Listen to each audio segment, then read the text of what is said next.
ครับในภาษาละนานั้นนะครับก็ไม่ใช่ยากอะหยังนะครับมาตั้นเฮียนอักขระนะครับก็คืออักษรนะครับเฮียนไม้ก็คือสระนะครับเอาสองอย่างนี้มาผสมกรรมกันแบบหลักการของภาษาละนานะครับ7 วัน1 เดือนท่านก็อ่านออกเขียนได้นะครับก่อนที่ท่านจะไปหัดเขียนหัดอย่างนั้นมาหัดอ่านเนี่ยก่อนนะครับการอ่านแล้วมันจะง่ายกว่าการเขียนนะครับไปเขียนแล้วมันนึกไม่ออกนะครับ จะสะกดว่าจะได้นะครับวันนี้เรามาลองมาอ่าน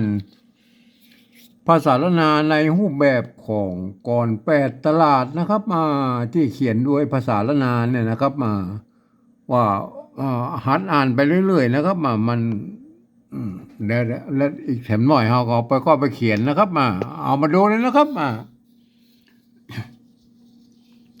กรรมแรกเห็นไหมตัวละนะครับอันนี้มันเป็นกรรมไทยนะครับรอนะครับรอนะครับบ่ใช่ฮอนะครับถ้าเป็นกรรมที่มันภาษาละนานะครับเสียงภาษาละนาหรือภาษาไทยละนาที่มันผสมปนเปกันแล้วก็ออกเสียงฮอนะครับอันนี้มันเสียงกำไทยรอนะครับรออันนี้มันเป็นตัวฝรั่งนะครับเทียบมานะครับวัคซีนนะครับวัคซีนนะครับตัวจ้านะครับจ้านะครับแต่นะตัวต้านะครับจ้าแต่นะครับแต่ต้องตัวนี้มันตัวท่านะครับออกเสียงทอนะครับทนนะครับแต่ต้องทนนะครับถ้าจะเอาตัวต้ามาเขียนมันก็แต่ต้องตนนะครับแต่ต้องตนอันนี้มันเอาตัวท่าเขียนนะครับท่าแต่ของตัวออกเสียงทอภาษาละนาแต่คือตัวนี้นะครับแต่ต้องทนนะครับ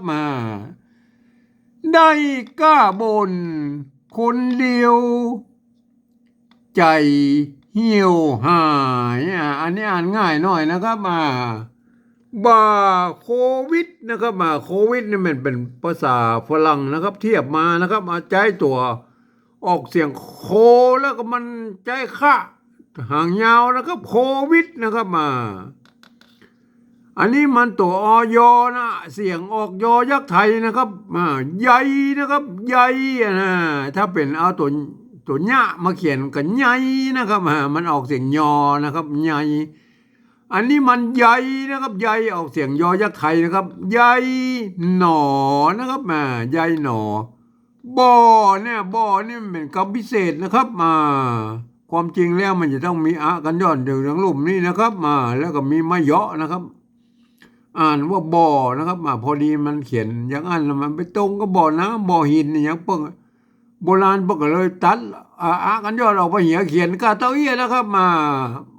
ก็อ่านว่าบ่อนะครับบ่อไม้นะครับเป็นบ่อไม้นะครับ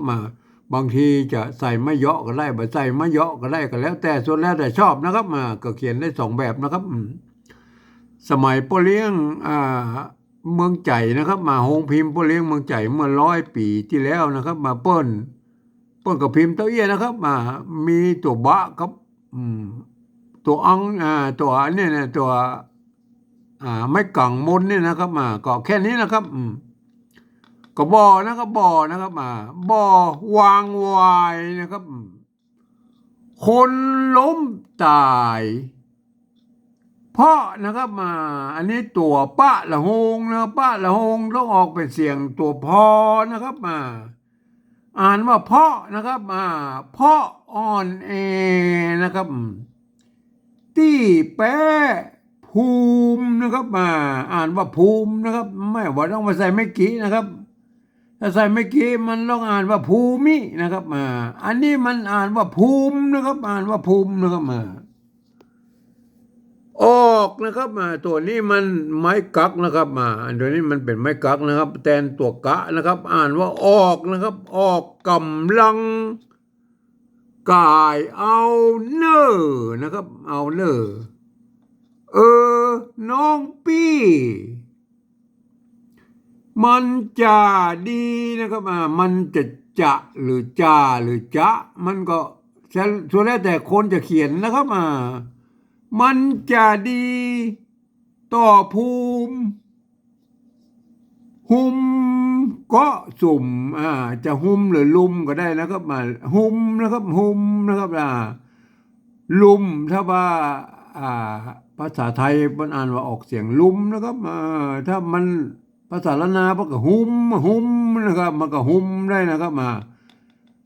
ออกเสียงฮอนะครับหุมก็สุ่มนะครับหุมก็สุ่มมันบ่มานะครับบ่มานี่มันเป็นกรรมผสมนะครับกรรมว่าบ่อและมานะเอามาผสมกันเป็นกรรมอย่างอี้นะอ่านว่าบ่อมานะครับมันบ่มาหาแน่แค่ควบคุมนะครับคนละมุมอยู่ไปนะครับอยู่เนี่ยมันเสียงอยู่ยาอย่างยากนะครับเสียงออกอยนะครับยอยักษ์ไทยนะครับอยู่ไปในโลกเนอนะครับเอามาอ่านกันรวดๆดูนะครับรอวัคซีนจ้าแต่ต้องทนได้กล้าบ่นคนเดียวใจเหี่ยวหายบ่าโควิดใหญ่หนอบ่วางวายคนล้มตายเพราะอ่อนแอที่แป้ภูมิออกกำลังกายเอาเนอน้องพี่มันจะดีต่อภูมิหุมก็สุ่มมันบ่มาหาแน่แค่ควบคุมคนละมุมอยู่ไปในโลกเนอนะครับท่านก็ไปหัดอ่านนะครับวันนี้ก็ขอบรรยายเพียงแค่นี้นะครับ